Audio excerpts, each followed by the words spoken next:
오직 주의 사랑에 매여 우리 찬양 들으시고 우리 강의 시작하도록 하겠습니다.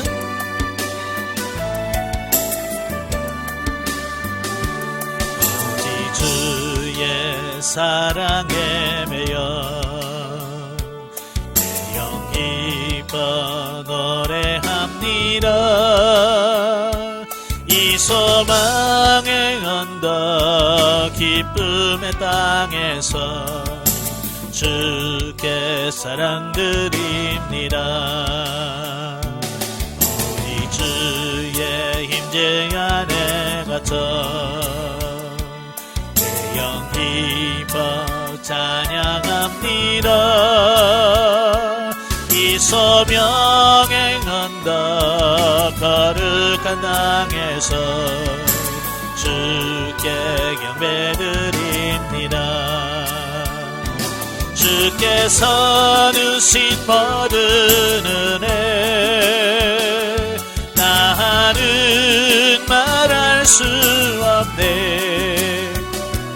내 영혼 들고 이주 따르렵니다. 주께 내 삶 드립니다. 아멘. 기도하겠습니다. 은혜로우신 아버지 감사합니다. 오늘도 좋은 날 허락하시고 우리를 훈련의 장소로 인도하시고 또 신명기의 말씀을 같이 상고할 수 있도록 은혜 주셔서 감사합니다. 오늘도 말씀을 나눌 때 그 말씀들이 살아있는 말씀이요 생명의 말씀이 되어 우리 영혼을 살리게 하시고 살찌게 하는 역사가 있게 해 주옵소서. 시종을 맡겨오며 예수님의 이름으로 감사하며 기도합나이다. 아멘. 예, 이 시간에는 우리 신명기 11장부터 보도록 하지요. 신명기 교재 226쪽입니다. 226페이지를 보시면 11장이 나오게 되어지는데요. 11장의 내용은 삶의 현장에서 나타날 축복과 저주에 대한 말씀을 하고 있어요. 1절부터 7절까지 보면 하나님의 권능의 기사에 대한 말씀을 쭉 말씀하거든요. 특별히 모세는 본문에서 백성들로 하여금 하나님을 사랑하고 그의 규례와 법들을 준수하도록 하기 위해서 출애굽 당시 이스라엘을 구원하기 위해서 애굽에서 행하신 하나님의 놀라운 이적과 기사에 대하여 회고를 하고요. 또 광야에서 모세와 아론에게 반역했다가 하나님의 징벌을 받아 멸망당한 고라 일당에 대해서도 말씀합니다. 자, 이렇게 백성들은 과거 그들에게 행하시던 여러 가지 하나님의 큰 일에 대하여 회고함으로써 하나님은 원수를 진멸하시고 당신의 백성을 속박으로부터 구원하실 뿐만 아니라 비록 자기 백성이라 할지라도 이 죄를 짓는 그 불의에 대해서는 절대 용납하지 않는다는 사실을 여기서 말씀해 주고 있어요. 그러니까 이와 같이 과거 자신의 죄악된 모습과 현재 하나님의 은혜로 구속받은 모습을 회고하는 것은 자신의 교만을 방지하고 하나님의 말씀에 자발적으로 순종하면서 감사하는 생활을 할 수 있도록 하기 위함이다 라고 하는 거예요. 이게 사람의 특징 중에 여러 가지가 있습니다만 그 중에 하나가 뭐냐면 너무 쉽게 잊어버린다는 거예요. 너무 쉽게 잊어버려요. 자, 은혜 받은 과거를 기억할 때 우리는 하나님을 기억하고 말씀을 순종하는 계기가 되어집니다. 그때 하나님께서 나를 이렇게 사랑하셨지, 하나님이 나에게 이렇게 은혜를 베푸셨지, 그 은혜를 기억할 때 우리가 더 하나님을 사랑하게 되고 그 말씀에 순종하게 돼요. 또 반대로 내가 실수했을 때 하나님께서 징계하시는 것을 기억하면 같은 실수를 반복하지 않겠죠. 그지? 근데 우리는 너무 쉽게 잊어버려요. 받은 은혜도 너무 잊어버리고 혼나놓고도 금방 잊어버려요. 그리고 똑같은 죄를 반복해서 지을 수밖에 없는 거예요. 그래서 우리가 신명기에서 모세가 계속 하는 말씀이 뭐냐면 기억해라. 은혜 받은 것도 기억해야 되지만 하나님 앞에 혼난 것도 좀 기억해라. 그래야 정신 차려서 우리가 바르게 산다. 그 말씀을 하고 있는 거예요. 우리가 찬송가 중에서도 그랬잖아요. 받은 복을 세어 보아라. 그 찬송 있죠? 받은 복을 세어 보아라. 하나님께서 내게 어떤 복을 주셨는데 기억해야 하나님께서 이런 분이구나. 그래서 그 하나님을 섬길 거 아니에요. 가만히 생각해 보세요. 받은 게 많아요, 적어요? 그냥 생각하면 없어. 뭘 하나님 주신 게 뭐 있어? 내가 다 했지. 근데 곰곰이 생각하면 내가 한 건 아무것도 없어요. 하나님께서 다 해주신 거예요. 먹을 거, 입을 거, 모든 걸 다 주신 거예요. 그다음에 이제 두 번째 단락은 이제 8절부터 12절까지 보면 약속의 땅 가나안. 자, 보면은 이스라엘이 하나님의 계명을 준수할 때 그 땅을 하나님께서 주시겠다라고 하는 약속과 함께 애굽과 가나안 땅의 농사 조건을 비교하여서 가나안이 하나님께 축복받은 땅임을 증거하는 내용입니다. 자, 애굽이라고 하는 나라는요, 나일강이 있어요. 이 나일강이 이 국토를 가로질러서 쫙 있어요. 그래서 나일강의 물이 풍성하기 때문에 또 날씨도 따뜻해요. 그래서 농사 짓는 데는 아주 적합합니다. 그래서 고대 문명의 발상지가 되었을 뿐만 아니라 농사 짓기에 매우 적합했다. 그래서 일찍부터 이 강대국이 될 수 있었던 그 애굽이 그 세계 강대국이 될 수 있었던 것은 바로 그와 같은 조건이에요. 예? 농사 잘 되지요. 예? 힘 있잖아요. 그러면 힘을 쓸 수밖에 없는 거예요. 그래서 애굽이 과거에는 굉장한 나라에서 구약시대는요, 세계 열국 중에서 최강의 나라를 살 수 있었던 부분이 바로 그런 부분이라고 하는 거예요. 사실 이 사람이 사는 데 있어서 물이 굉장히 중요하죠. 그래서 항상 이 도시가 세워질 때 어디다가 사람이 사는 도시를 세울까? 그 물 있는 곳에다 세워요. 그래서 대도시를 보면 항상 뭐가 있냐면 그 대도시를 중심으로 강이 흘러요. 예, 서울에는 한강이 흐르고 평양에는 대동강이 흐르고, 예? 부산은 낙동강이 흐르고요. 이게 다 강이 있어요. 예, 물이 많아야 사람이 살 수가 있는 거거든요. 그래서 물을 중심으로 이렇게 하거든요. 그런데요, 이 가나안 땅을 보면 사실은 적과 끓이는 땅이라고 하지만요, 그렇지 않아요. 그 해변 쪽으로만 평야가 있고요, 나머지는 70%가 산악지대예요. 산악지대에다가 광야지대예요. 그러니까 사람이 살 수 있을 만한 것은 이스라엘 땅이 좁은데 거기서 30%밖에 안 돼요. 거기다가 또 물도 요단강이 있긴 하지만 그 요단강의 물이 부족해요. 예. 뿐만 아니라 기후도 농사짓기에 그렇게 적합하지 않아요. 또 온도차가 많고요. 여러 가지 조건을 보면 애굽하고 가나안을 비교해 보면 비교가 안 돼요. 애굽이 훨씬 더 좋아요. 그런데 성경을 보면 애굽을 적과 꿀이 흐르는 땅이라고 하지 않아요. 가나안 땅을 가리켜서 적과 꿀이 흐르는 땅이래요. 그러니까 비교해 보면 아니 애굽보다는 못하는데 왜 적과 꿀이 흐르는 땅이라고 할까? 예, 그 딱 한 가지예요.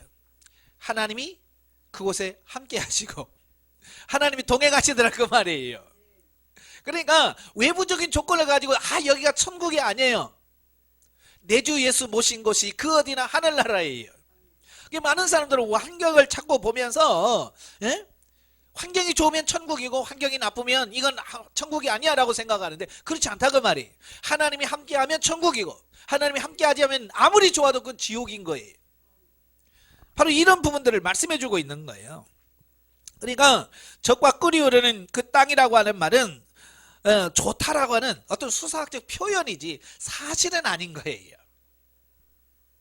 즉 어느 곳이든지 하나님께서 함께 하시는 곳이라면 자갈밭도 옥토로 변할 수 있으니 그곳이 바로 풍요의 땅인 것이다. 이스라엘이 하나님의 말씀에 순종하기만 하면 하나님께서 함께 하시는 가나안 땅을 차지할 수 있다는 것을 모세가 강조하고 있어요. 그러니까 하나님이 함께하면 어디나 천국이에요. 근데 하나님이 함께할 수 있는, 하나님이 우리가 동행할 수 있는 그 비결이 뭐냐? 하나님 말씀에 순종할 때. 그래서 순종하면 하나님의 복이 온다. 그 얘기를 자꾸 강조하는 거예요. 그리고 이스라엘 백성들이 땅도 좁지요. 그렇게 좋지 않아요. 그럼에도 불구하고 하나님의 말씀에 순종을 하면 강대국을 형성할 수 있어요. 근데 아무리 좋아도요, 하나님 말씀 불순종하면요, 적군에게 쫓겨다니고 다 뺏기고 그래요. 여러분도 마찬가지예요. 내가 하나님 말씀에 얼마만큼 순종하느냐, 그게 중요하다는 거예요. 그리고 이 가나안 땅은 결국은 이 땅에 있는 저 팔레스틴에 있는 가나안 땅도 말씀하기도 하지만 결국 그 가나안 땅은 우리가 들어갈 영원한 천국을 예표하고 있는 그곳이에요. 그러니까 그 땅이 천국이 얼마나 좋아요. 그래서 그 가나안 땅이 좋다라고 자꾸 얘기를 하는 거예요. 예. 자, 넘겨서 13절부터 25절까지 오면 이제 순종에 따르는 복에 대한 말씀을 해요. 본문에는 이제 모세는 하나님 말씀에 순종하고 정성을 다하여 하나님을 섬길 때에는 하나님의 축복이 반드시 임한다. 자, 그러면서 그 축복이 뭐냐? 네 가지로 말씀하는데, 첫째는 뭐냐? 장차 이스라엘이 정착할 땅에서 이른 비와 늦은 비를 내리실 거다. 예.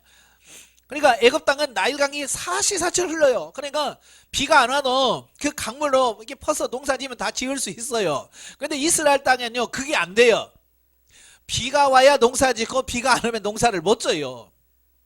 근데 성경에서 비는 뭘 상징하냐면 하나님의 은혜, 하나님의 복을 상징하는 거예요.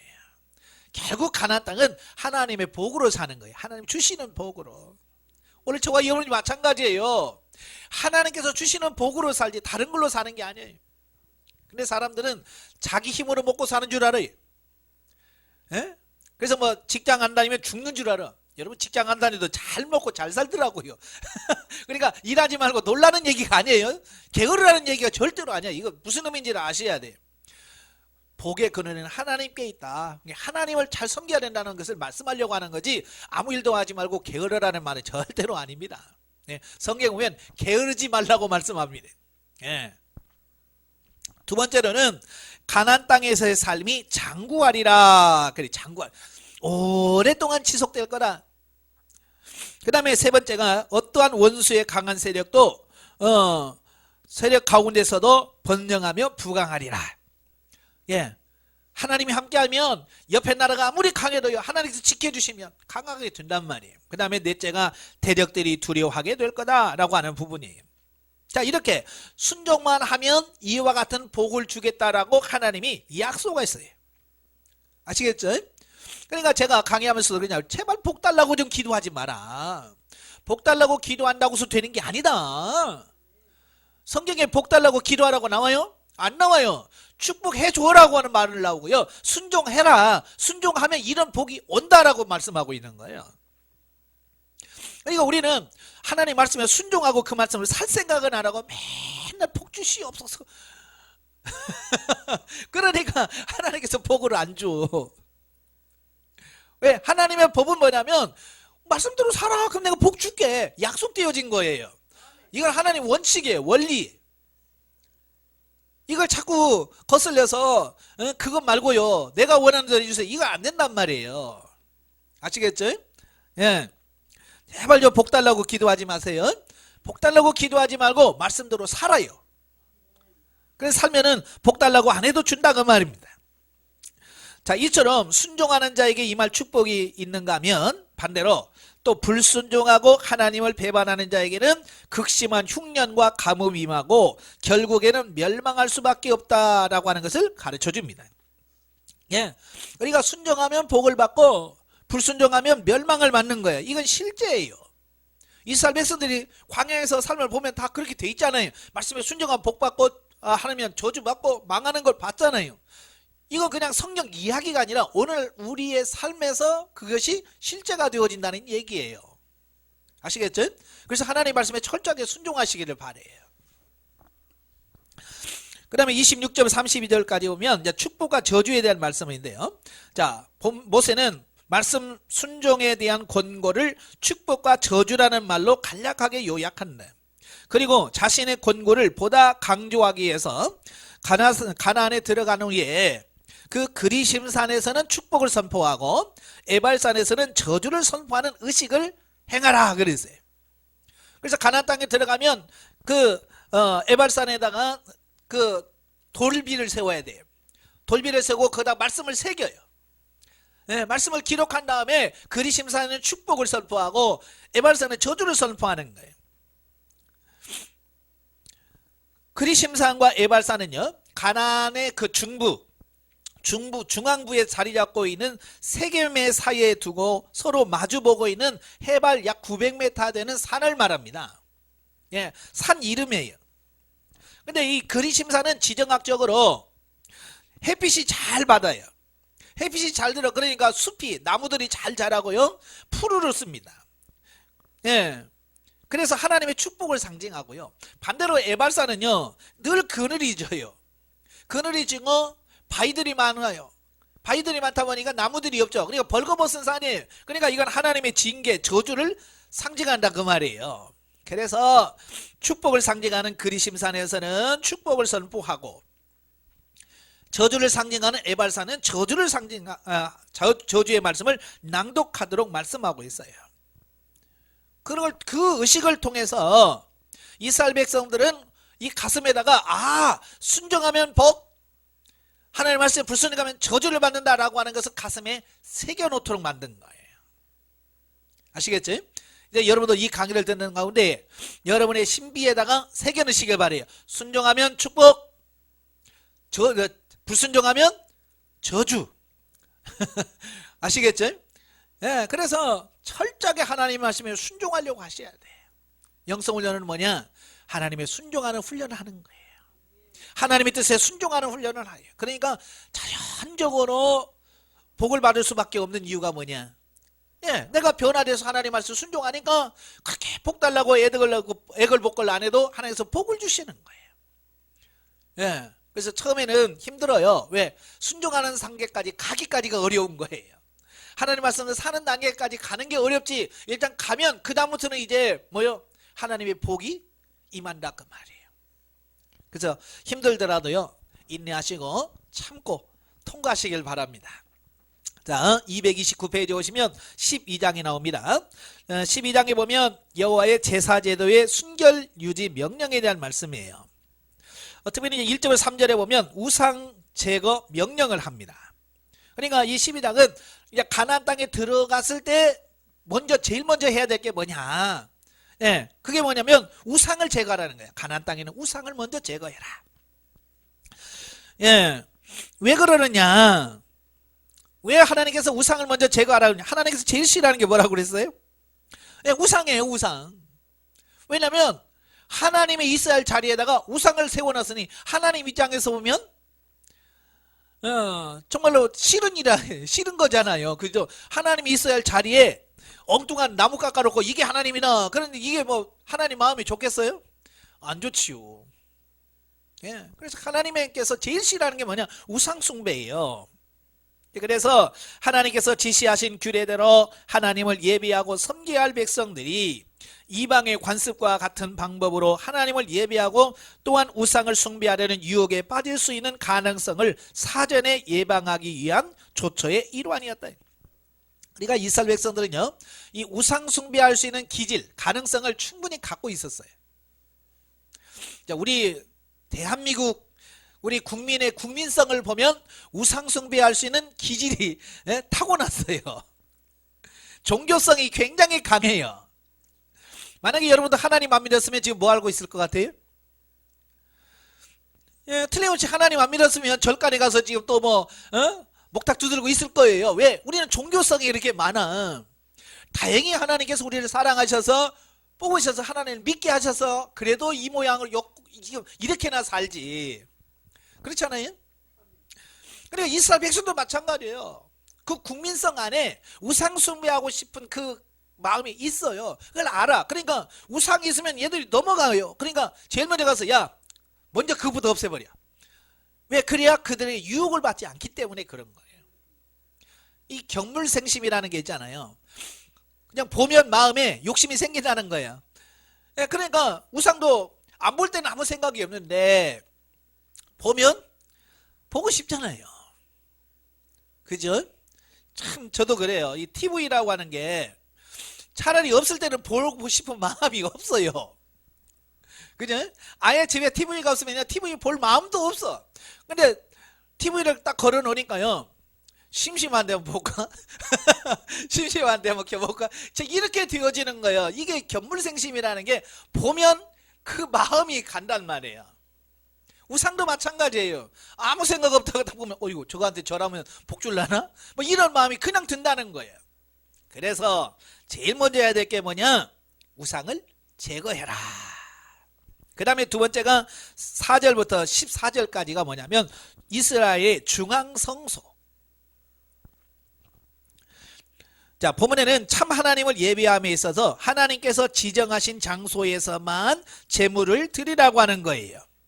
딱 한 군데서만 예배를 드려라. 다른 데서 드리지 마 라고 말하는 거예요. 또 그 제사도 자기 마음대로 드리는 것이 아니라 하나님께서 정한 방법대로 드려라, 이걸 말씀해 주고 있어요. 자, 왜 그랬을까? 왜 그랬을까요? 이 사람들은요, 이스라엘 백성들은 이 광야 때는 다 이렇게 모여 있잖아요. 그죠? 다 모여 있으니까 그냥 성소에다 되는데, 이제 가나안 땅에 들어갔을 때는 그 넓은 지역에 다 퍼져 있단 말이에요. 그래서 저 먼 거리에서 예루살렘까지 오려면 이스틀 3일, 심지어는 일주일을 걸어서 와야 성소에 갈 수 있어요. 그러니까 머니까 자연적으로 뭐가 되겠어요? 마음이 멀어지겠죠. 그죠? 멀어져요. 여러분도 마찬가지예요. 여러분 교회 선정하는 데 있어서 뭐 여러 가지 요건들이 많아요. 뭐 교회도 커야 되고 뭐도 해야 되고, 그렇지만 어찌 보면 제일 가까운 게 제일 좋은 거예요. 교회는 늘 가까이 있어야 돼요. 멀면 마음이 떨어져. 식을 수밖에 없어요.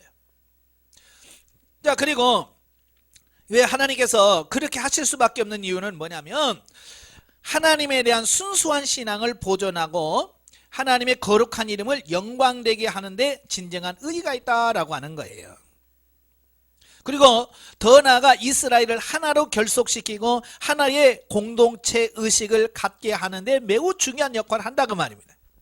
그러니까 따로따로 예배를 드리다 보면 어때요? 하나님에 대해서 섬기는 데 있어서도 조금씩 다를 수가 있잖아요. 그죠? 네, 우리 한국교회 여러 성도들만 모이면 한결같이 하는 말이 뭐냐면, 왜 이렇게 교파가 많아요? 왜 교단이 이렇게 많아요? 라는 말을 많이 해요. 그지? 참 우리나라 교파 많아요. 예.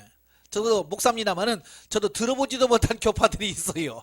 이게 목사가 모르니까 얼마나 교파가 많겠어요. 네? 그러다 보니까 어때요? 정말 말씀대로 섬기는, 물론 좋은 교회도 있지만 그렇지 못한 사입이 비슷한 교회들도 많다고 말이에요. 예. 그럼 이스라엘 백성도 마찬가지예요. 딱 한 군데서만 예배드리면 똑같은 하나님을 섬기겠죠. 근데 흩어져서 예배를 드리다 보면 또 자기들 나름대로 또 하나님을 섬기는 방법이 조금씩 달라지겠죠. 그죠? 우리나라도 그렇잖아요. 대표적인 교단이 합동통합, 감리교, 침례교 뭐 있잖아요. 성결교 이런 교회가 있습니다만은 같은 하나님을 섬기면서도 예배하는 방식이라든지 이런 게 조금씩 다르잖아요. 예, 그러다 보니까 연합이 안 되는 거예요. 연합이 안 돼. 그래서 하나님께서는 그걸 아시고 너희가 가나안 땅에 들어가서도 따로따로 예배 드리지 말고 예배는 한 군데서만 드려라, 성전에서만 드려라 라고 말씀하신 거예요. 이 말은 무슨 말이냐면요, 결국은 이 성전은 하나님께로 나아가는 길인데요, 하나님께 나아가는 길은 오직 한 길, 예수 그리스도밖에 없다는 것을 우리에게 가르쳐 주려고 하는 거예요. 우리가 지금 이 땅에서 여러 교회가 많아요. 예, 뭐 눈만 뜨면 돌리면 뭐 옆 주변에 교회가 꽉 차 있어요. 그러나 우리가 하나님께 나아가는 길은 오직 예수 그리스도밖에 없어요. 네 교회 내 교회 뭐 무슨 관리가 없어요. 하나님께 나아가는 길은 오직 예수 그리스도밖에 없다는 사실을 우리에게 보여주고 있는 진리예요.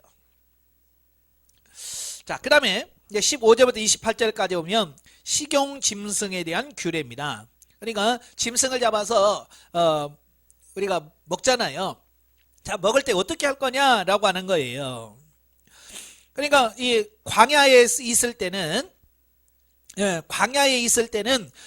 뭐 집에서 먹으려고 잡든 뭐라든 전부 다 어디로 가지고 가야 되냐면 성막 앞으로 갖고 가서 성막에서 하나님께 먼저 제사를 드리고 나머지 먹어야 돼요. 항상 이 광야에서는 이 성소에 가야 돼요. 예. 그런데 이제 가나안에 들어가서는 이게 이제 바뀌어집니다. 가나안에 들어가서는요, 자기가 살고 있는 자기 집에서 자유롭게 짐승을 잡아서 먹을 수 있도록 규정을 바꿔 놓으셨어요. 왜냐하면 이제 성전이 멀잖아요. 광야는 그냥 조금만 걸어가면 바로 성소가 있기 때문에 그 성막에서 얼마든지 잡을 수 있지만 광야는요, 아까도 말한 것처럼 먼 데서 2, 3일 걸려서 가요. 예를 들어서 소 한 마리 잡아먹으려면 3일 끌고 가가지고 성소에서 잡아가지고 또 그 3일 뭐 메고 가서 그걸 뭐 어떻게 먹어요 그걸. 그래서 이제 들어가면 가나안 땅에 들어가서는 그렇게 하지 말고 각 지역에서 자유롭게 잡아서 먹더라. 이렇게 말씀해주고 있어요. 이건 뭘 말하냐면 이 계시라고 하는 것은, 율법이라고 하는 것은요, 시대에 따라서 상황에 따라서 변천하고 바뀌는 거예요. 아시겠죠?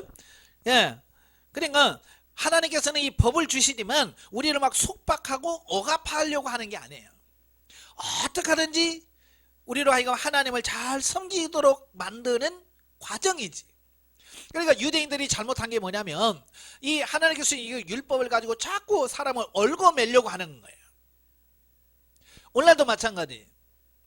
오늘도 이 교회가 성도들로 하여금 자유롭게 하나님을 더 잘 섬길 수 있도록 자꾸 해야 되는데 그 자유롭게 하지 못하고 자꾸 뭘로 억압한단 말이에요. 그래서 이거 하지 마라, 이거 하지 마라, 이거 이렇게 하면 안 된다, 이렇게 하면 안 된다, 막 자꾸 해서 사람들로 하여금, 성도들로 하여금 자꾸 자유를 속박하는 어떤 이런 부분들은 옳지 않아요. 하나님은 근본적으로 우리에게 뭘 주시? 자유를 주신다는 말이에요. 자유. 물론 자유라고 하는 것은 자기 마음대로 막 한다는 말은 절대로 아니에요. 우리가 하나님을 섬기면서도 자유롭게 할 수 있는 그 부분을 말하는 거지. 그래서 이걸 계시발전사라고 그래요. 시대에 따라서 이게 조금씩 바뀌어져 갑니다. 그래서 결국은 예수 그리스도께서 율법의 완성을 이루시기 위해서 이 땅에 오신 거지요. 자, 그럼에도 불구하고 자기들 마음대로 잡아먹기는 하지만 여전히 똑같은 게 있어요. 뭐냐? 피는 먹지 마라. 피는 먹지 말라고 말씀합니다. 왜 피를 먹지 말라고 하느냐? 첫째는 생명의 근원이 피에 있을 뿐만 아니라 생명의 존엄성을 가르쳐요. 아무리 짐승이라도 막 함부로 잡다 보면 생명의 소중함을 잃을 수 있어요. 그래서 절대로 짐승을 잡아 먹지만 생명이 되는 피는 먹지 마라. 생명의 존중함을 말씀하고 있고요. 더 중요한 건 뭐냐면 그 짐승의 피가 우리를 죄에서 속박할 예수 그리스도의 보혈을 의미한다는 얘기예요. 아시겠죠? 그래서 뭐 피를 함부로 막 하다 보면 이 보혈까지도, 예수 그리스도의 보혈의 피까지도 그렇게 우습게 볼 수 있는 가능성이 있는 거예요. 그래서 하나님께서는 그 함부로 취급하지 말도록 말씀하고 있고요. 또 한 가지는 그 고대에 이 우상 숭배자들이 피를 먹음으로 그들의 신과 교통할 수 있다라고 하는 나름대로의 신앙을 갖고 있어요. 그래서 지금도 마찬가지예요. 아프리카나 이런 데 보면 이 주술사들이 주술을 하거나 점을 칠 때 그 짐승의 피를 마셔요. 짐승의 피를 마시고 막 그 피를 가지고 점을 치고 그러거든요. 바로 그런 부분들이 있어요. 그래서 그런 부분을 아예 방지하기 위해서 철저하게 이걸 금지시켰는 거예요. 우리 속담에도 그런 말 있죠. 떡 본 김에 뭐 한다고요? 제사 드린다는 말 있잖아요. 그러니까 그냥 가만히 있다가 떡이 있네. 아유, 떡 본 김에 우리 제사나 드리자. 그런다는 말이에요. 마찬가지예요. 이 피를 먹다 보니까 피도 기왕 마시는 김에 한번 우리 신에게 한번 물어볼까? 이렇게 되어지는 거예요.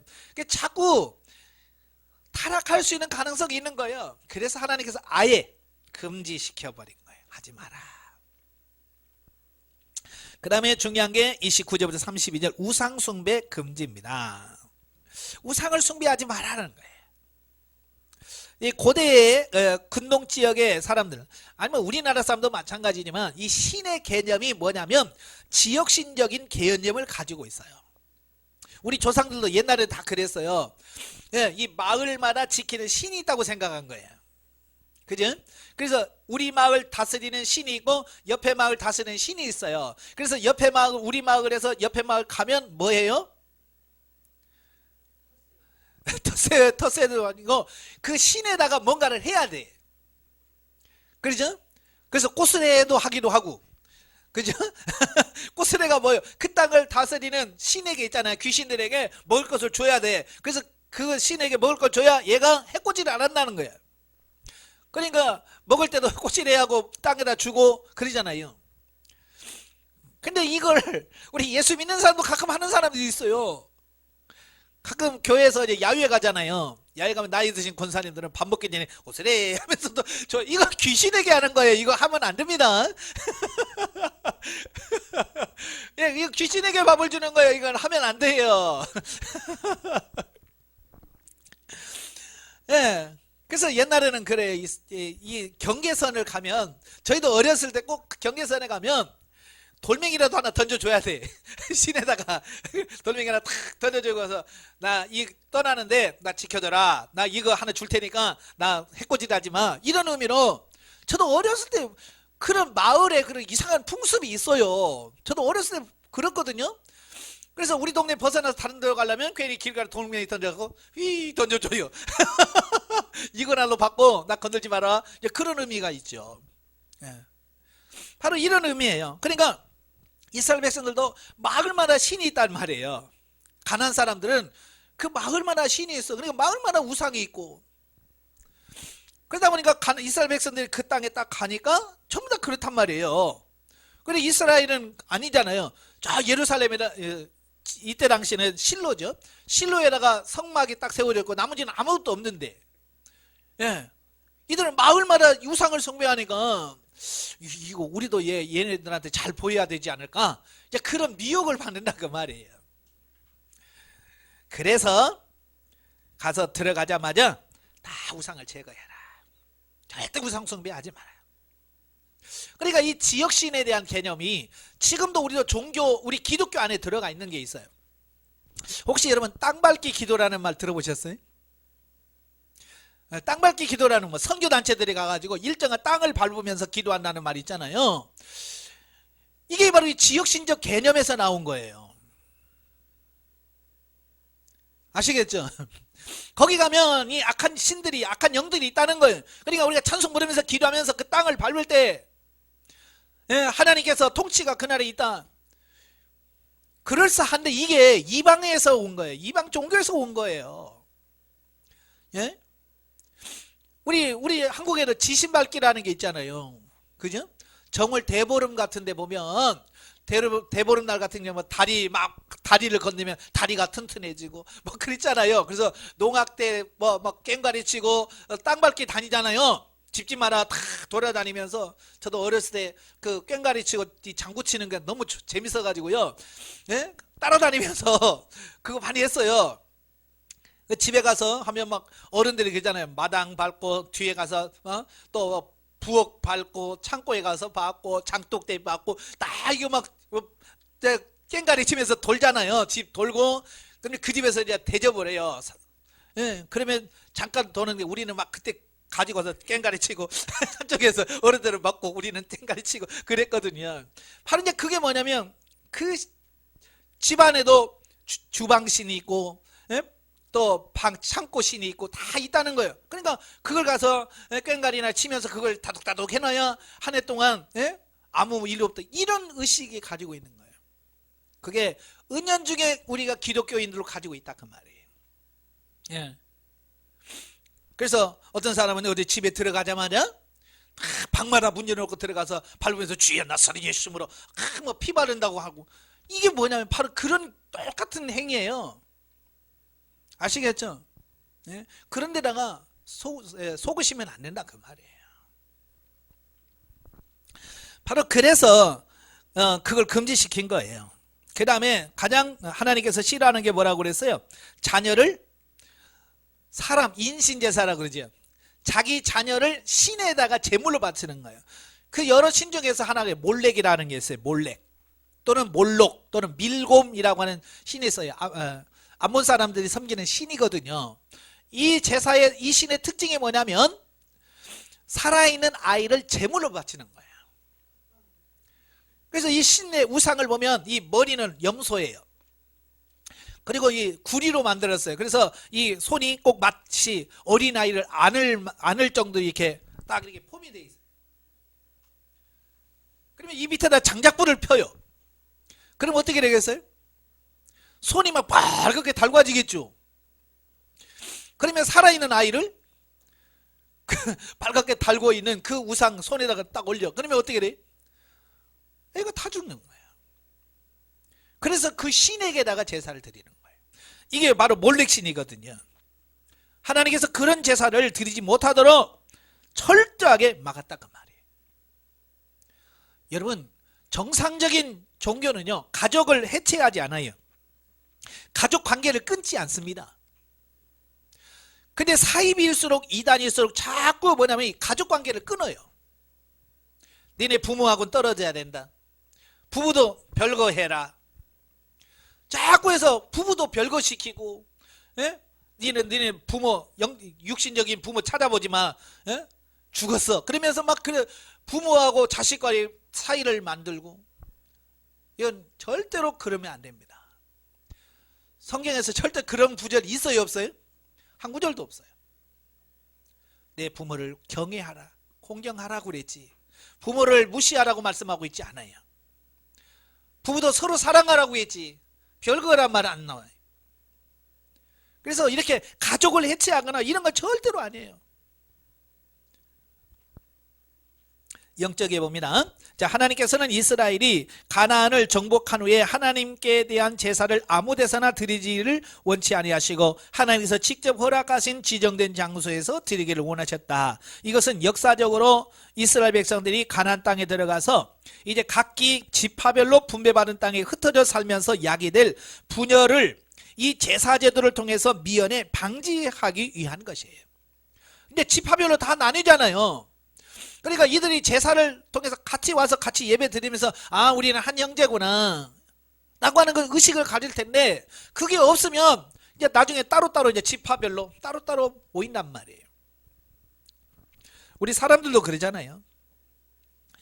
형제들도 자주 만나서 가깝게 지내야 형제지.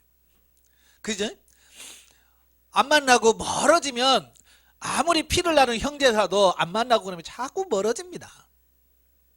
피를 나는 형제도 그런데 뭐 사촌내 팔촌내야 뭐 당연하지 않겠어요? 예? 저도 팔촌내가 누군지도 몰라요.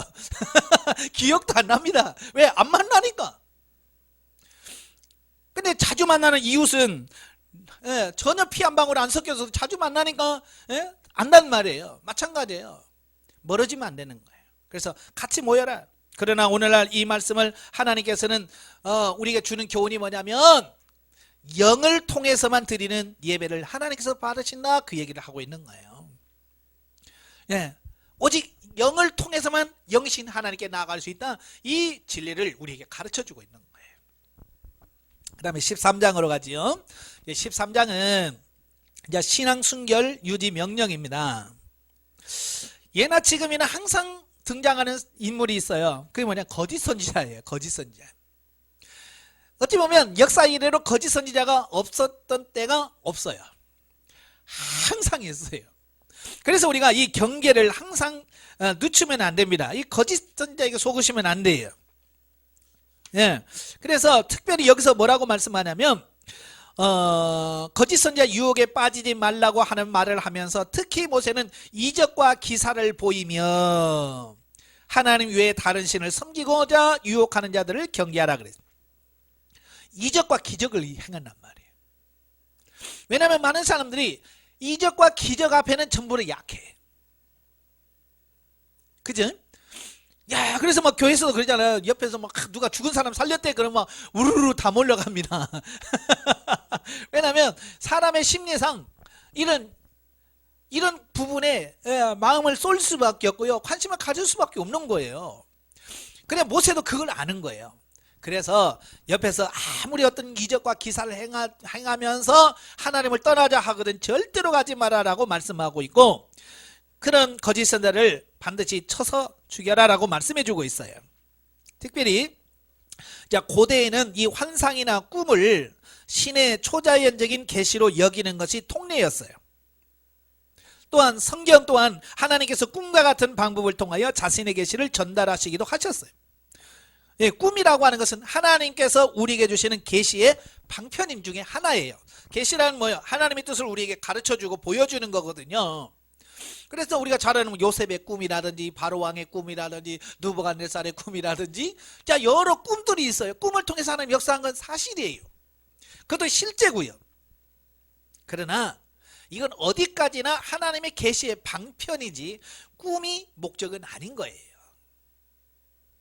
예, 그래서 그리고 지금은 구약 시대가 아니라 신약 시대라고 하는 거예요. 물론 신약 시대는 꿈으로 역사 안 하셨냐? 아니에요. 신약 시대 꿈으로 역사한 건 사실이에요. 지금도 꿈으로 역사하는 건 맞습니다. 그러나 이제 구약 시대와 같은 그런 꿈은 없어요. 예, 구약 시대 같은 꿈이라고 하는 것은 성경을 기록할 만한, 성경으로 기록할 만한 어떤 그런 내용들을 꿈으로 주지 않는다 그 얘기예요. 왜냐하면 완벽한 하나님의 계시, 성경을 우리에게 계시해 주었기 때문에 더 이상 성경을 기록할 수 있는 어떤 이런 계시는 없어요. 또 꿈에서 뭐 이런 환상을 봤다 그래서 계시록 후서를 쓴다든지 뭐 사도행전 후서를 쓴다든지 이런 건 없어요. 이제는 조명 계시라고 하는 차원에서 혹시 내가 깨달지 못했을 때 하나님께서 깨달으라고 꿈으로 이렇게 보여주시는 경우 그거 있어요. 그것까지 무시하면 안 됩니다. 근데 너무 이 또 꿈에 대해서 너무 여기에 매이면 또 안 돼요. 연세 드신 권사님들 보면 어젯밤에 꿈자리가 사나워서 오늘 길 조심해라 뭐 이런 거 있잖아요. 이런 분들 많아요. 종종 교회에서 그런 분들 보거든요. 이게 이제 미신적인 그 사고가 아직도 깨지지 못해서 자 그런 부분들이 있거든요. 그리고 이 거짓 선자들이 꿈을 잘 이용을 잘합니다. 왜냐하면 왜 꿈 얘기를 하냐면 자기가 말하는 말에 권위를 부여하려고 하다 보니까 그냥 내가 말하면 내 말이다 그러면 안 들어. 그죠? 그런데 어젯밤에 말이야 꿈을 꿨는데 하얀 도포를 입은 도사가 수염이 땅에 질질 끄는 도사가 나타나서 너는 이렇게 해라 이렇게 말씀했다 그러면 진짜입니까? 이러는 거예요. 이게 사람들이 그 말에 속는 거예요. 그러니까 말하는 사람도 내가 말하는 이 말의 권위를 세우려고 하다 보니까 자꾸 꿈 얘기를 하는 거예요. 그러니까 거짓 교사 사이비 목사일수록 자꾸 뭔 얘기하냐면 꿈 얘기하는 거예요. 어젯밤에 꿈을 꿨는데 집사님이 나에게 뭘 해주더라 뭐 이러면서 자꾸 그러면서 미혹하는 거예요. 또 하나님이 하셨다면 안 할 수도 없고 찝찝하잖아요. 그래서 속지 말아요. 꿈 얘기 자꾸 하는 사람 옆에 가지를 말아요. 그게 뭐냐 여러분 영혼을 지키는 거예요. 자꾸 듣다 보면 미혹당하거든요. 그러니까 이슬람도 보면 마호멧이 꿈을 통해서 계시를 받았다는 거예요. 천사가 자기에게 계시를 해줬다는 거예요. 이단 사이비들 보면 전부 다 뭐예요? 꿈을 통해서 계시를 주었다. 어젯밤에 꿈을 꾸었는데 이러면서 자꾸 얘기를 하고 신천지 같은 경우도 그렇잖아요. 이렇게 사람 만나서 전할 때 그냥 말하지 않아요. 어젯밤에 꿈을 꿨는데 딱 그 얼굴이네. 이거 하나님께서 정리해 주신 거야. 이러면 그런가? 하고 넘어간단 말이에요. 그래서 이단이나 사이비 잘못된 사람들이 자꾸 꿈을 이용해. 왜? 너무 잘 속아. 잘 속는 거예요. 그래서 이 구약에서부터 꿈 얘기를 진짜 많이 하는 거예요. 그래서 꿈 꿨다고 하는 사람 옆에 가지 마라. 예. 아시겠죠? 어떤 누가 뭐라고 해도 꿈꾸면서 다른 거 뭐 이상한 짓 하자 그러면 절대로 하지 마세요. 제일 좋은 것은 꿈 얘기 자꾸 하는 목회자 옆에 가지 말아요. 꿈 얘기 자꾸 하는 권사님 옆에 가지 말아. 그게 여러분의 영혼을 지키는 거예요. 그래서 예레미야서 23장 28절에 보면 이 꿈과 이 말씀을 비교하면서 뭐라고 비교했냐면 꿈은 겨에다가 비유했고요. 하나님의 말씀은 그 알곡에다가 비유를 들었어요. 겨가 뭔지 아시죠? 방앗간에서 이렇게 방아를 끼면 그 옆에 그 겨같이 이렇게 밀가루처럼 이렇게 껍데기 갈가서 나온 그 겨라고 하잖아요. 여러분 알맹이가 비싸요? 겨가 비싸요? 그렇죠. 여러분 방앗간에 가서 알맹이 사오지 겨 사오는 사람 물론 겨도 사오긴 해요. 왜 사와요? 단무지 담으려고. 예, 단무지도 담을 수 있고요. 우리 저희 그렇죠. 예전에는 그걸 돼지나 소 주려고 그 방앗간에 가서 방앗간 밑에 가서 탁 긁어 왔거든요. 저도 기억납니다. 쌀 같은 거 방앗간에 가서 끼면 그 왕결하고 그 껍데기는 갖다가 거름나 쓰고 또 그 방앗간 밑에 채 밑에 가면 고운 가루처럼 이렇게 쭉 떨어진 게 있어요. 그럼 빗자루 가지고 싹 쓸어와요. 그래서 다 담아옵니다. 왜냐면 돼지 밥 주고 소죽 끓일 때 꼭 그 영양가 좋기 때문에 그걸 주거든요. 가치로 따지면 이제 차이가 비교가 안 되는 거예요. 그와 마찬가지로 꿈과 말씀은 겨와 미래 차이다. 그렇게 말씀해 주고 있어요.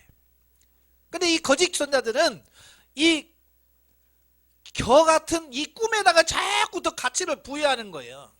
이게 더 소중하다, 이게 더 크다라고 얘기하는, 그게 문제라 그 말이에요. 속지 마세요. 자, 그 다음에 6절부터 11절에 가면 우상숭배자 근절입니다. 예. 그러니까 아주 가까운 사이라 할지라도 우상숭배자들은 단호히 척결해라. 비록 피를 나누었고 생명을 함께 할 수 있는 사이라 할지라도 우상숭배를 미혹하는 자들은 돌로 쳐 죽여라 그랬어요. 예, 우상숭배를 조장하는 사람은 돌로 쳐 죽이래. 왜냐? 그 이유는 거짓 종교에 빠지는 것은 가장 큰 유혹이 형제나 자녀나 아내나 가까운 친구 등에 의해서 찾아온다는 것이에요. 전도도 그렇잖아요. 여러분 처음에 교회 나갈 때 누가 전도해요? 생판 모르는 사람이 여러분 전도합니까? 그래도 아는 사람이 전도하잖아요. 그죠? 또 여러분 전도할 때 누구 전도합니까? 내가 아는 가장 친한 친구한테 야 교회 가자. 난 너 지옥 가는 거 못 보겠다. 가자. 어찌 보면 우리도 전도도 똑같아요. 아는 사람, 가까운 사람, 가족들, 이단들도 똑같이 그렇게 한다는 말이에요. 그죠? 그래서 가족 중에 이단에 하면 누구 하나 빠지면 줄줄이 쭉 가잖아요. 이걸 벌써 구약에서 말씀하시고 그들이 아무리 그런 유혹을 해도 따라가지 마라 이렇게 말씀해 주고 있어요. 사실 우리 사람들은 혈연, 지연, 학연 이런 데 약하잖아요. 그죠? 굉장히 약한 게 그거잖아요. 그러니까 그걸 교묘하게 이용해서 우상숭배로 끌어들인다 할지라도 절대로 따라가면 안 된다. 왜냐하면 자기 생명과 관련되어 있기 때문에 그래요. 어디 다단계나 어디 가가지고 물건 사고 막 이런 거 잘못 사도 그냥 돈 손해보고 끝나는 거예요. 그죠? 그러나 이 이단이라든지 이런 영적인 부분은요, 돈 좀 손해보고 끝나는 게 아니라니까요. 내 생명이 죽어, 내 생명이. 지옥 간단 말이에요. 그러니까 내가 생명이 죽느냐 사느냐라고 하는 문제가 달려있기 때문에 이 부분에서는 과감하게 잘라라는 거예요. 아시겠죠? 여러분도 마찬가지예요. 진리가 아닌 것은 양보하세요. 진리가 아닌 것은 양보하지만 진리님은 철저하게 생명을 내걸고라도 지킬 수 있는 이런 부분이 되셔야 돼요. 근데 가끔 보면 진리 아닌 걸 가지고 막 서로 싸우고 그냥 양보해도 될 걸 가지고 막 서로 싸우고 정말 목숨 걸고 싸워야 될 건 그냥 양보해버림. 이건 아닌 거예요. 뭘 위해서 우리가 목숨을 걸어야 될 건가 분명하게 우리가 인식을 하셔야 돼요. 자, 12절부터 18절까지 보면 군중의 유혹 근절입니다. 이 사람들은 이제 군중 심리라는 게 있어요. 이게 막 여러 사람이 으쌰으쌰으쌰 하면 뭔지도 모르고 그냥 와 그래 그래 막 따라가는 이런 게 있어요. 예? 그러니까 우상숭배나 이런 것도 마찬가지예요. 사람들이 막 우 간단 말이에요. 그러면 사람들이 뭐가 있으니까 가지. 자, 그런 거예요. 그러니까 신천지가 아무리 나쁘다고 그래도 뭐라 그래? 그 나쁘면 사람들이 왜 가? 사람들이 그렇게 많이 가는 거 보니까 그건 뭔가 있겠지. 그러니까 가지. 나도 갈래. 이런단 말이에요. 이게 이제 군중심리란 말이에요. 바로 이런 걸 말씀해 주는 거야. 벌써 신명기서부터 지금부터 3500년 전에 그런 일을 미리 다 알고요. 모세가 다 우리에게 말씀해 줬어요. 제발 사람들 따라가지 마라. 예, 순수한 신앙 지켜라. 그걸 말씀해 주고 있어요. 자, 그 233절 밑에서 세 번째로 보면 인간은 개인적으로는 매우 이성적인 사람이라 할지라도 군중 심리에 휩쓸리면 자제력을 잃고 자신도 모르는 사이에 잘못된 길로 빠져들기 쉽다. 민주국가에서 다수의 의견을 존중하고 가능하다면 그 의견에 따르는 것이 좋다. 민주주의라는 게 뭐예요? 다수결에 서 원칙이에요. 많은 사람들이 의견을 따라서 존중하고 따라주는 게 민주주의예요. 그렇지만 다수의 의견이라고 해서 다 옳은 것은 아니라 그 말이에요. 국회에서 보면 법을 만들잖아요. 그 법을 만들 때 다수가 찬성을 해야 그 법이 만들어집니다. 그렇다고 해서 그 법이 다 옳은 거냐? 아니라 그 말이에요. 아닌 건 아닌 거예요. 그러니까 뭐 동성애법이라든지 이런 건 국회의원이 뭐 300명인데 300명이 다 동성애가 옳다라고 해도 우리는 아닌 거예요. 왜? 성경이 아니라고 말하니까. 그러니까 우리는 아니라고 하는데 목숨을 걸 수 있는 이 부분이 돼야 되는 거예요. 그러니까 다수 어떤 대중 아무리 많이 가도 진리가 아닌 것은 우리가 과감하게 거부할 수 있는 이런 부분이 돼야 된다라고 말씀해 주고 있어요. 그래서 우리는 행동의 기준이 뭐냐? 크리스찬의 행동의 기준은 항상 말씀이에요. 말씀. 그래서 성경을 많이 보라. 성경을 많이 봐라. 말씀 공부해야 된다. 왜? 기준이 말씀인데 말씀을 모르면 우리가 어떻게 할 수를 모르잖아요. 그래서 말씀을 늘 가까이 하라고 말씀해 주고 있어요. 자, 영적에 봅니다. 자, 여기서는 거짓 선지자의 출현에 대하여 말씀하고 있는데 거짓 선지자를 믿지 말라고 말씀하면서 하나님께서 거짓 선지자를 우리에게 두신 이유가 뭐냐? 자, 이게 중요한 거예요.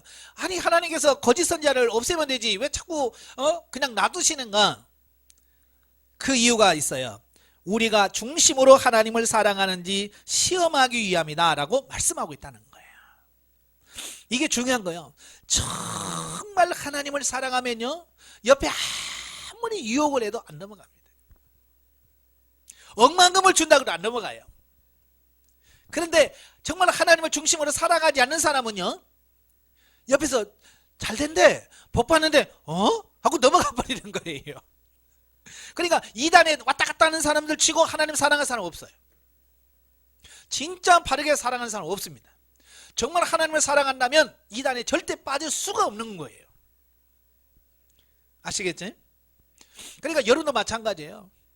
내가 자꾸 옆에 이단에 자꾸 귀를 기울인다는 것은 내가 그만큼 하나님을 사랑하지 않는다는 얘기예요. 예. 자, 부부간에도 그렇잖아요. 아내를 정말 사랑한다면, 내 남편을 정말 사랑한다면 옆에서 아무리 유혹해도 따라갑니까? 김 여사 뭐 오늘 밤에 불태웁시다 그러면 가요? 아니, 남편을 사랑하는데 어떻게 갑니까? 못 가지.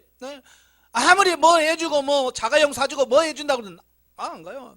나는 내 남편이 있는데 내 아내가 왜 가요? 그런단 말이에요. 그런데 아내를 사랑하지 못하고 남편을 사랑하지 못하면 가지 말라고 그러 눈치 슬슬 보면서 빠져간단 말이에요. 바로 이단이 그런 거예요. 그래서 하나님께서 이게 진짜인지 가짜인지 우리를 시험하기 위해서 가끔씩 여러분에게 와서 미혹한단 말이에요. 에? 와봐라 와봐라. 그래서 넘어가면 하나님 사랑하지 않는 거고, 거기서 넘어가지 않고 하나님만 사랑은 진짜 하나님을 사랑하는 거예요. 자, 14장을 보면 이제 음식과 11조 규례에 대한 말씀이에요. 특별히 자해 금지 1절과 2절은 자해라고 하는 것은 뭐예요? 자기 몸을 의식적이라 또 의도적으로 해를 입히는 행위를 자해라고 그래요. 의식이라는 것은 어떤 종교 행위라든지 이런 의식을 가지고 하는 경우, 저 아프리카 같은 경우는 신에게 나아가는 어떤 의식으로 이 문신을 새기기도 하고 그러잖아요. 그죠? 뭐 요즘에는 미용으로 문신하지만 과거에는 전부 신과 관계가 있어요. 신을 영접하고 신과 예배하는 어떤 그런 차원에서 문신하고 그러거든요. 바로 그런 걸 말해요. 그걸 하지 말라는 겁니다. 특별히 이 죽은 자를 위해서, 죽은 자들을 위해서 자기 몸을 자해하는 것을 본받지 말라 그랬어요. 그러니까 장례식장에 가면서 자기 몸을 자해를 하는 거예요. 자, 왜냐면 그들의 신앙관이 뭐냐면 이 죽은 사람의 영이, 우리나라 옛날 고대의 영혼관과 비슷해요. 사람이 죽으면 그 영이 기독교는 뭐예요? 천국과 낙원과 음부로 간다고 그러잖아요. 근데 이 보통 사람들은 이 구천에 원한을 품고 떠돌아다닌다고 생각한 거예요. 이 죽은 영이. 그래서 이 귀신들이 해코지한다고 생각하는 거예요. 그래서 장례식에 가면 그 귀신이 보고 있다가 해코지한다는 거예요. 그래서 자기가 누군지 몰라보게 하도록 이 아프리카에 가면 지금도 이 진흙으로 막 얼굴을 잔뜩 바르고 간다는 거야. 이 귀신 보러 누군지 몰라서 해코지를 못하게 하고, 또 거기 가서 자기 몸에 칼로 막 이렇게 그래서 피를 흘리고. 왜? 내가 이만큼 당신의 죽음을 애도하니까 나 건들지 말아요. 이런 거예요. 막 그런 의미에서 자기 몸을 칼로 긁어서 피도 내고 막 이런 행사들이 많아요. 왜? 잘못된 영혼관을 가지고 있기 때문에 그런 거죠. 근데 절대 그런 걸 본받지 말라라고 하는 거예요. 예, 성경은 뭐요? 예, 우리가 죽어서 숨을 딱 거두는 순간 우리 육체와 영이 분리가 돼요. 그래서 육체는 장사를 지내고 그 영은 바로 구원받은 자는 천사의 손에 걸려서 낙원에 가고, 예, 구원받지 못한 사람들은 바로 음부에 내려가서 고생하고 있는 거예요. 그러니까 다시 그 영혼이 뭐 구천에 떠돌아다니면서 제사상 차려놓으면 오고 그런 거 아니에요. 절대로 아닙니다. 못 와요. 그 오는 건 누구냐? 귀신들이 와요. 그 원혼이 아니고 귀신들이 온단 말이에요. 사단의 쫄개들이 와요. 왜냐하면 그들은 평상시에 살면서 계속 옆에 따라다녔기 때문에 거의 다 알아요. 그죠? 귀신이 옆에서 잘 알잖아요. 몇 살 때 무슨 일이 있었고 뭐 있는 거 다 압니다, 귀신이. 그러니까 점을 치거나 무당하면 그 귀신 나가지고 물에 빠져 죽으시구나 뭐 어쩌구나 어쩌고 막 하잖아요. 맞춰. 왜? 귀신같이 알잖아요. 왜? 옆에서 다 봤으니까. 그러면 또 그게 맞다고 아이고 우리 할아버지 오셨네 할머니 오셨네 또 그러고 자빠져 있어. 참. 이게 성경적인 내세관이 안 되면 크게 속는다고 말이에요. 절대로 그건 내 할아버지나 내 어머니의 영이 아니에요. 아시겠죠? 그리고 물론 죽으면 슬프지요. 가족들이 죽었는데 안 슬프겠어요? 어떤 사람은 장례식에 가서 막 우니까 왜 울어? 천국 갔는데 울지 마. 믿음 없어서 그래. 막 그런데 아니에요. 울어도 상관없어요. 아니 슬픈데 울어야지. 못 울게 하는 게 이상한 거지. 아니에요? 아니 내 사랑하는 부모님이 돌아가셨는데 울어야지. 슬픈데. 그러나 우리는 소망 중에 슬프잖아요. 영은 기쁘지만 육은 슬퍼. 바로 그거예요. 그렇다고 해서 막 자해하고 나 얼마나 슬픈지 알아요? 막 칼로 퍽퍽 찌르면서 그러지는 말으라고 말이에요. 왜냐하면 우리 몸은 하나님이 거하시는 성전이에요. 성전. 여러분 거 아니에요. 누구 거예요 이게? 하나님 거잖아요. 왜요? 내가 핏값을 주고 내가 샀다고 그랬잖아요. 예, 샀으니까 하나님의 것이에요. 그러니까 내 마음대로 막 하면 안 돼요. 이건 하나님의 것이기 때문에 관리 잘해서 하나님께서 야 이거 써먹자 그럴 때 네 하고 빨리빨리 써주는 게 그게 우리가 할 일이지. 예, 성전 관리 잘 하시길 바래요. 그 다음에 3절부터 21절까지 보면 이제 정한 음식과 부정한 음식에 대한 말씀을 쭉 합니다. 그래서 레위기 11장에 보면 먹어야 될 것과 먹지 말아야 될 음식에 대해서 쭉 설명해 놨잖아요. 예, 그런데 이제 중요한 것은 뭐냐면 왜 하나님께서 그렇게 하셨냐 이 말이에요. 이건 성별된 구별되라고 말씀하시는 거예요. 그러니까 내가 하나님의 백성이라고 하면서 이방인들과 똑같이 먹을 거 다 먹고 그렇게 하면 구분이 없다는 거예요. 구분. 분리가 안 되는 거예요. 그죠? 그래서 이걸 안 먹는 걸 통해서 나는 하나님의 백성이야 라고 스스로 구분할 수 있도록 만들어 주시는 거예요. 아시겠죠? 그래서 성별된 삶을 살도록 요구하기 위해서 하나님께서 너 이런 거 먹지 마 이런 거. 이걸 또 뭐 위생학적으로 뭐 이걸 먹으면 콜레스테롤이 많고 뭐 자꾸 그렇게 해석을 하려고 하는데요. 예, 꼭 그렇게까지 따질 필요 없어요. 어떤 분이 왜 이거 먹지 말라고 그랬어요? 몸에 좋은데요. 예, 그것을 안 먹음을 통해서 내가 하나님의 백성이라고 하는 것을 내가 표현하고 신앙 고백하는 거예요. 물론 이제 신약 시대 와서는 이걸 문자적으로 지킬 필요는 없습니다. 예, 그래서 구약 레위기 11장 읽어놓고 뭐 돼지는 먹으면 안 된대, 뭐만 먹어야 되는데 뭐 이러지 마세요. 왜냐면 이미 예수 그리스도를 통해서 다 완성해 놨기 때문에 그럴 필요는 없어요. 그리고 고린도전서 8장 6절에 보면 뭐예요? 모든 것이 하나님께서 뭐예요? 다 정한 거예요. 하나님이 만드신 거예요.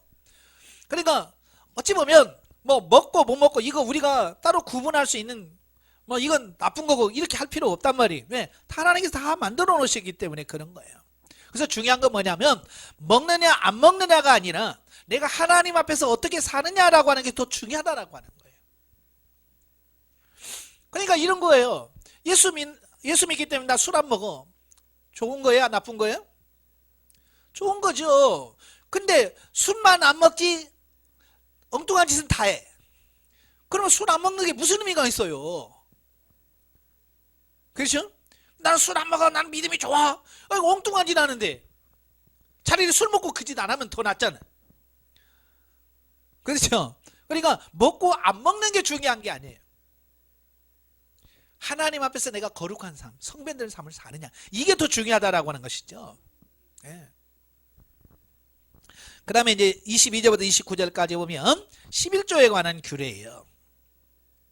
뭐 여러분 중에서 뭐 11조 얘기한다고 시험 드는 사람은 없겠습니다만은 믿음이 없는 사람은 이 11조 얘기만 나오면 막 신경질 냅니다. 또 돈 얘기한다고 막 그러는데요. 그러니까 이 11조라고 하는 것은 어찌 보면 우리의 믿음의 어떤 믿음을 보는, 정말 믿음이 있느냐 없느냐 이걸 볼 수 있는 어떤 길이라고 볼 수 있어요. 자, 어떤 분이 저한테 와서 그래요. 목사님, 왜요? 11조 안 하면 지옥 갑니까? 제가 나한테 그러더라고요. 11조 안 하면 지옥 가요? 그러더라고요. 그래서 왜냐 그랬더니 누가 그러니 11조 안 하면 지옥 간다고 그랬다고. 제가 뭐라고 했게요? 갈 수도 있습니다. 제가 그랬어요. 11조 안 하면 지옥 갈 수도 있습니다. 아니 왜요? 11조는 돈으로 생각하지 마시고요. 11조를 할 수 있는 것은 믿음이에요. 11조를 한다라고 하는 것은 믿음이 있다는 얘기예요. 반대로 11조를 못 한다는 얘기는 뭐예요? 믿음이 없다는 얘기예요. 그러니까 꼭 돈을 가지고 하는 게 아니에요. 돈을 내고 안 내고 아니라 11조 낸다는 것은 정말 하나님을 향한 믿음이 있다. 물론 11조 내면서 그런 믿음 없는 사람이 있어요. 예. 꼭 그걸 뭐 이렇게 따지려고 하지 말고, 제가 말하려고 하는 것은 뭐냐, 11조는 믿음과 관련이 있는 거예요. 믿음과 관련이 있는 거예요. 그러니까 믿음 있는 사람은 절대 11조 가지고 뭐 이러쿵저러쿵 하고 뭐 만리정리 내 아들이 말하더니 이 얘기 절대로 안 합니다. 꼭 믿음 없는 사람이 그 얘기 하는 거예요. 아시겠죠? 그러니까 이런 믿으면 의미가 없어. 이런 거 믿으면 12.1조가 아니에요. 10의 2조, 3조, 4조, 5조, 아니면 10의 9조, 아니면 10의 10조를 하나님께 드려요. 모든 게 하나님의 것인데 뭐. 그러니까 믿음 있는 사람은 11조나 뭐 10의 2조나 이런 거 전혀 신경 안 써요. 근데 믿음 없는 사람은 이거 뭐예요? 또 세금 떼고 11조냐, 세금 안 떼고 11조냐 막 자꾸 따져요. 그럼 믿음 없다는 얘기예요. 따지는 것은. 성경에 보면 11조가 하나가 있는 게 아니라 두 가지가 있어요. 원래 이제 우리가 알고 있는 11조는 뭐예요? 얻은 수익의 10분의 1을 하나님께 드리는 거. 이걸 제1 11조라고 그래요. 이건 기본인 거예요. 그 다음에 제2 11조가 있어요. 제2 12조는 뭐냐면 제1 11조, 그러니까 수입의 11조를 하나님께 내고 나서 나머지 10의 9조에서 또 10분의 1을 또 뗍니다. 그래서 이건 또 내요. 그래서 이건 뭐냐, 이 10의 1조는 그 레위인들의 생활비예요. 레위인들이 살 수 있는 생활비로 이 제1 11조는 들어가고, 두 번째 11조를 떼고 난 것에서 또 제2 11조를 떼면 그것은 뭐냐면 이제 축제 때나 하나님의 일할 때나 이럴 때 쓰는 비용으로 쓰게 돼요. 바로 이 부분이 설명된 부분이 오늘 본문이에요.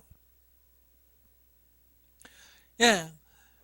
그래서 교회에 보면 절기도 있잖아요. 절기 행사도 해야 되고 뭐도 해야 되고, 구약에서도 그렇잖아요. 예? 유월절 행사해야 되지. 오순절 행사해야지. 이건 뭘로 하느냐? 바로 10의 2조. 두 번째는 11조를 가지고 그런 행사를 하는 거예요. 그리고 그런데 여기서 또 말하는 건 뭐냐면 이 두 번째 11조, 제2 11조는 매년 내는데, 그러니까 안식년 지나고 나서 3년, 6년, 이 두 번 3년째와 6년째는 이 축제나 이럴 때 그 비용을 쓰지 말고 이 3년째와 6년째 해는 전부 다 구제했대. 구제연금으로 써라. 이웃사랑을 실천해라. 그 얘기를 하고 있어요. 그러니까 지금 11조 가지고도 시험 들고 있는데 제2 12조까지 내라 그러면 아마 시험 들 사람 많을 거예요. 예. 근데 성경은 그렇게 말씀하고 있어요. 근데 오늘날 이 11조는 강조하는데 제2 11조는 교회에서 강조를 안 해요. 왜요? 시험 들까봐. 목사들도 11조 얘기 안 하잖아요. 제1 11조도 얘기 안 하는데 제12조 얘기하는 사람 있어요? 제2의 11조? 안 해요. 근데 보통 믿음 있는 사람들 보면요 10의 2조 하잖아요. 그죠? 10의 2조 거의 해요. 주일헌금 하죠. 또 감사헌금 하죠. 뭐 건축헌금 하죠. 뭐 해서 하다 보면 거의 수입의 10분의 2는 하나님께 드린다고 보시면 돼요. 저 같은 경우로 그래요. 저 같은 경우로 보면 저도 이제 사례비를 받으면 뭐 절반 이상이 하나님께 들어가는 거예요. 11조부터 감사헌금부터 뭐 건축헌금부터 각종 헌금하고 쭉 주일헌금 감사헌금 다 떼고 나면 수입이 딱 오면 수입의 절반은 하나님의 것이에요. 10의 5조는 거의 하나님 거예요. 많을 때는 10의 6조 7조 하나님의 탈이에요. 그렇다고 해서 제가 하나님 너무하네요, 다 가져가네요, 나 그런 적 없어요. 감사한 거예요. 왜? 하나님을 위해서 내가 드릴 수 있다고 하는 것에 감사할 수 있는 거예요. 아시겠죠? 그래서 11조는 뭘로 하는 거다? 믿음으로 하는 거예요. 믿음으로 하는 거예요. 자, 그러니까 교회 와서 왜 11조 안 해? 그래서 자꾸 해가지고 시험 들게 하지 말고 정말 중요한 게 뭐냐면 믿음을 기르게 하는 거예요. 저도 성도들한테 11조 강조 안 합니다. 뭘 하냐? 믿음을 키우는 거예요. 양육해서 믿음이 성장을 하면 어느 순간에 11조 얘기하는데 11조 해요. 그렇다고 11조 가르칩니다. 예. 새신자 교회부터 11조라는 게 이런 게 있어요. 헌금의 기본적인 부분은 가르칩니다. 그리고 하고 안 하고는 본인이 선택하는 거예요. 그래서 말씀을 가르치고 하다 보면 어느 순간에 보면 11조 누구에서 올라와요. 그러면 이 사람은 이제 11조 할 만큼 믿음이 성장했구나. 근데 억지로 내려고 하니까 11조 받으면 11조 하면 축복 받습니다. 예? 예? 복 받는가 시험해 보라 그랬지 않느냐, 내라 막 그러면서 강제성을 띠니까 믿음 없는데 내라고 하니까 시험 드는 거예요. 믿음을 기르셔야 돼요. 아시겠죠? 예. 영적에 봅니다. 3절부터 6절까지 보면 택한 백성이 이방인과 구별된 것을 말하면서 택한 받은 자가 먹어야 할 것을 말씀하고 있다. 이것은 우리가 신앙에서 진리적인 삶을 살 때에 세속적이고 육신적인 것을 추구하는 것이 아니라 신령한 것을 추구하는 삶을 살 것을 말씀하고 있는 것이다. 예.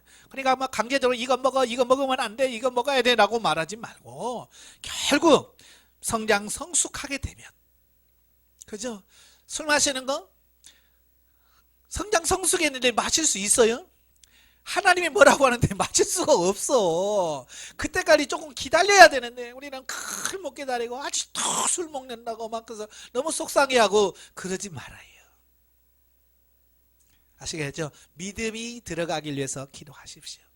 예. 15장 안식년 규례와 초태생 규례에 대한 말씀합니다. 자, 1절부터 11절은 이제 채무 면제 규례입니다. 이제 보면은 7년마다 돌아오는 안식년이 있어요. 이 안식년에 이웃의 채무를 면제해 주라는 규례를 말씀하고 있어요. 그래서 이 안식년을 어떻게 지낼 것인가라고 하는 말씀인데요. 밑에 네 번째 줄로 보면 자, 본문의 규례가 안식년에는 이웃의 채무를 완전히 탕감해 주라는 말은 아니다. 그랬어. 자, 이 말이 무슨 말이냐면 안식년 됐다고 해서 너 빚 있지? 이제 그거 다 없는 걸로 하자? 그래 얘기가 아니에요. 면제라고 하는 말은요. 책임과 의무를 따위를 면해주는 걸 말해요. 그러니까 이 말이에요. 안식년 때는 사실 농사 져요, 안 져요? 안 짓잖아요. 아무 일도 안 해요. 그러니까 어찌 보면 안식년에는 수입이 하나도 없다는 얘기예요. 수입이 없는데 너 빚 졌지? 너 그거 갚아. 이러면 수입이 없는데 갚을 수 있어요, 없어요? 못 갚지. 그래서 하나님께서 뭐라고 말씀하냐면 빚이 있어도 이 안식년에는 빚독촉하지 마라. 그 말이에요. 그때는 받지 말아요. 이자고 뭐고 하나도 없다. 유예해줘라. 그 얘기지. 아예 너 빚 없어? 라는 말은 아니라 그 말이에요. 만약에 안식년만 되면 돈 빌려주는 거 다 무효가 된다 그러면 돈 빌려달할 때 누가 빌려주겠어요? 안식년 되면 얘가 안 좋을 텐데 여러분 같으면 어떡하겠어요? 안식년 되면 자동적으로 빚이 없어져. 그러면 어떡하겠어요? 뭐 그냥 계기지 뭐. 뭐 아무리 가서 에이구 뭐뭘 들짝만 쳐거든. 어차피 안식년 지나면 다 없어질 건데 뭐 하고 도망가든지 피하든지 그러면 이 사이가 어떻게 되겠어요? 안 되죠. 그 얘기가 아니에요. 그 7년째 안식년 때는 농사도 안 짓지요. 일도 안 하지요. 수입도 없는데 거기 가서 너 빚 있지? 빚 갚어? 그러면 얼마나 속상하겠어. 그리고 다른 사람은 안식년이라고 하나님 앞 은혜 받는데 이 사람은 어떻게 되겠어요? 빚에 쪼들려가지고 어떻게 살겠냐고요. 그래서 안식년에 대해서는요. 절대로 그런 부담감에서 주지 마라. 부담감 주지 마라. 해방시켜줘라. 자유하게 해라. 예? 근데 빚독촉이 없어야 같이 안식년에서 기뻐할 수 있잖아요. 빚은 없어지지 않아도 있어도 독촉만 안 해도 살잖아요. 그죠? 바로 이제 그런 거예요. 그래서 같이 행복하게 하자는 거예요. 누리자는 거예요. 자, 그 다음에 12절부터 18절까지면 종 해방 규례입니다. 이 종이라고 해서는 그 노예와 같은 건데요. 자, 같은 히브리 사람인데 히브리 사람의 종이 되는 경우가 있어요. 원래 이스라엘 사람들은 종이 돼야 안 돼요? 안 돼요. 있을 수가 없어요. 하나님의 백성인데 어떻게 종이 되나? 그럴 수 있는데요. 원칙적으로는 이스라엘 백성은 종이 될 수가 없어요. 그런데도 불구하고 종이 있습니다. 자, 언제 종이 되냐면 이런 거요. 내가 누구한테 빚을 졌어요. 예, 돈을 빌렸어요. 근데 돈을 갚을 능력이 없는 거예요. 도무지 빚을 갚을 능력이 없을 때는 뭐냐면 그 집에 종으로 내가 들어가는 거예요. 예, 쉽게 말하면 몸으로 때우는 거예요. 성경에 보면 빚진 자라는 얘기가 많이 나오죠. 특히 이제 사도 바울이 내가 유대인이나 헬라인들에게는 빚진 자니 빚진 자라 빚을 졌다라고 했을지요. 이 이스라엘 사람들이 가지고 있는 빚이라고 하는 그 개념은 반드시 갚아야 될 것을 말할 때 빚이라고 합니다. 우리는 어떻게 하면 떼먹을까 생각되는데 절대 성경은 떼먹는 게 아니에요. 빚은 반드시 갚아야 되는 거예요. 어떻게든지. 그러니까 빚이 졌는데 도무지 갚을 길이 없어. 그럼 우리 한국 사람 뭐예요? 뭐 쉽게 말하자면 배째라라고 하잖아요. 그냥 뭐 만들어, 네 만들어 그러잖아요. 근데 안 돼. 이스라엘 사람은 뭐냐면 너무 빚을 졌는데 갚을 길이 없으면 아들, 딸을 그 집에 종으로 들어가서 갚게 하든지, 돈이 워낙 많으면 가족이 다 그냥 그 집에 종으로 들어가 버리는 거예요. 그래서 평생 몸으로 그 집에 일을 하면서 빚을 갚는 거예요. 그래서 빚은 떼먹는 게 아니라 반드시 갚는 거예요. 오직이나 어려웠으면 종이 될까요?